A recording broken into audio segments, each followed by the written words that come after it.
my reading wraiths, and welcome back to A Wraith of Book and Bones. My name is Brianna if you're new here, and if not, hi! So today we are going to be doing a really fun video, Science Fiction Invaders book tag. Now this one was originally created by KJ Mulder over on Worlds and Ink, originally for their Science Invaders fiction challenge that they held last year, I think in November, so I'm a little bit late to the party, but that's okay. This was a really fun tag when I read through it online, and I originally read it on Run Along the Shelves by Matthew Coven? Does that sound right? I thought this would be fun because I haven't posted anything for 2 weeks. My brain is kind of melted at this point, and not enough coffee in my house to, you know, get the brain working. I thought, let's do a quick book tag because you guys need something and I need to put something out there. Don't worry, if you look in the description below after or before this video, I will link Run Along the Shelves and Worlds and Ink down below, so you can go and participate in the tag as well, along with all the questions that I answered today down below. Question 1, blast off. Which book got you interested in or hooked on to sci-fi? So I would love to say that the book that hooked me into sci-fi and got me interested would have been Jurassic Park by Michael Crichton, because that's the first sci-fi movie that I definitely remember watching, but that is not the first sci-fi book that got me hooked. But on the other hand, I do know exactly who the teacher was that made us read this book in high school, and I'm pretty sure that I finished it well before the rest of the class because I was just that interested. This book was The Chrysalids. This is a much older sci-fi. It has to do with a post-apocalyptic world where individuals who are considered to be mutants are kind of on the outside of society, on the fringe, if you will, and the normals are like welcomed into society, welcomed into the small groups of people. I absolutely ate this book up in high school.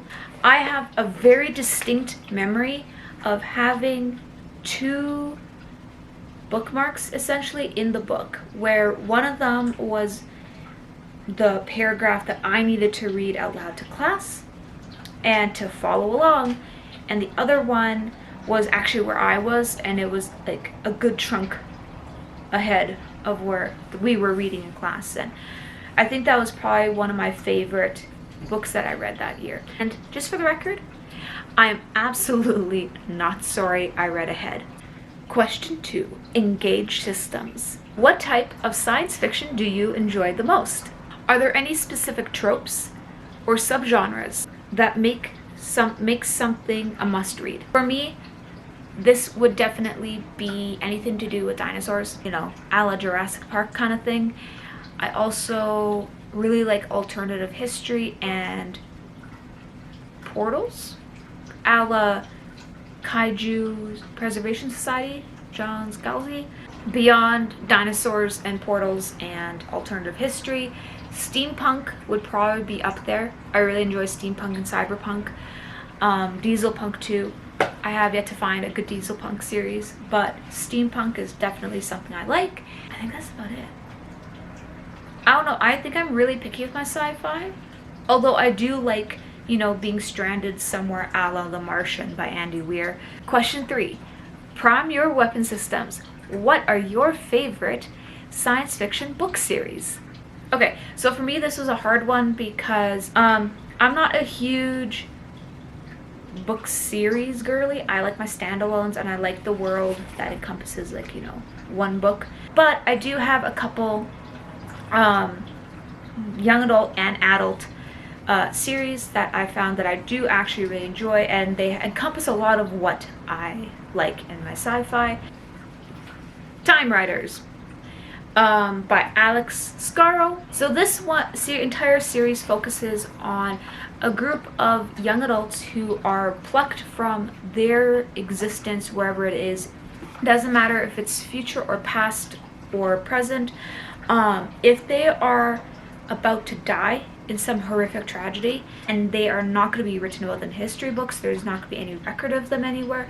Those are the people who this mysterious organization recruits to be part of the secret organization. Now, the secret organization, which obviously we're not going to name because it's a secret organization, primarily is here to enforce the timeline. They're kind of like timeline polices. Polices? Brianna, where's your brain today? Okay, timeline police. So they send these young adults into the past and to the future to stop and fix any alterations that happen to affect the timeline. It is a super good book. I actually reread it last year, and I think there were 6, 10, something like that, 6 to 10 books in the series. I think it has stopped by now. The next series that I don't have here because I read it at a library is called Earth Girl by Janet Edwards. So this is about young adults who are on Earth and are kind of excavating the ruins of the cities here. Except the hitch is one of the girls shouldn't be there because she has medical reasons that should not allow her to portal and be sent into other planets and through time and space kind of thing. So this is definitely like a very futuristic one, which I like. It was really good. I think there's like 4 books in this series, but I think I only read the first one, but it was enough to hook me and let me like recommend it to you guys. Okay, so those are our 2 young adult series.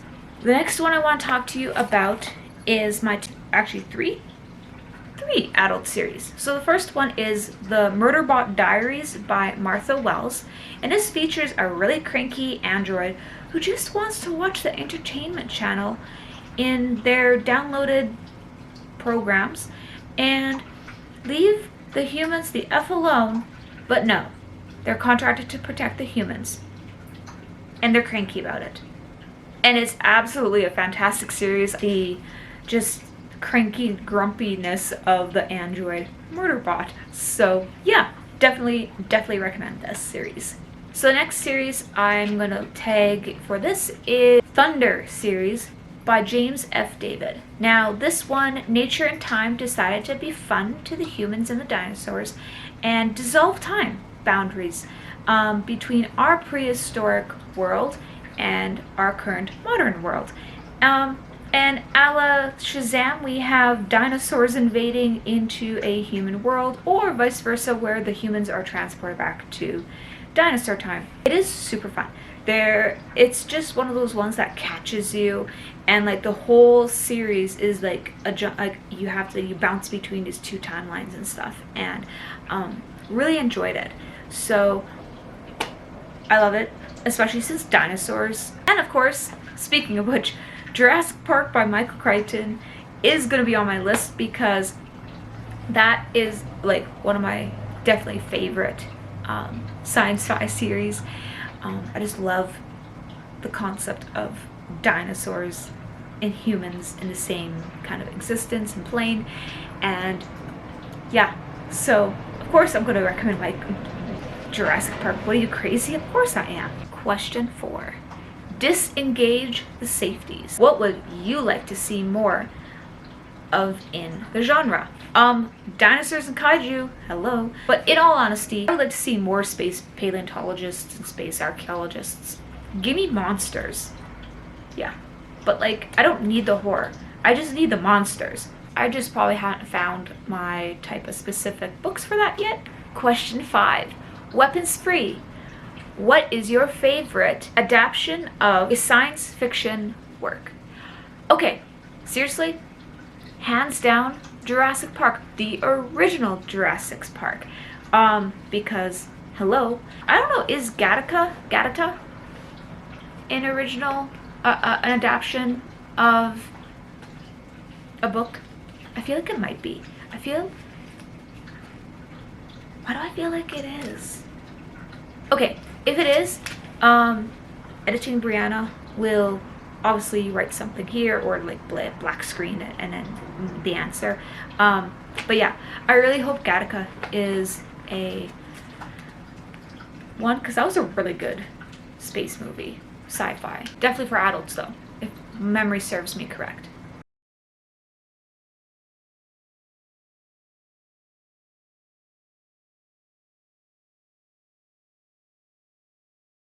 Question 6. Torpedoes away. Share an unpopular opinion that other sci-fi nerds and geeks and people might disagree with and roast you, apparently.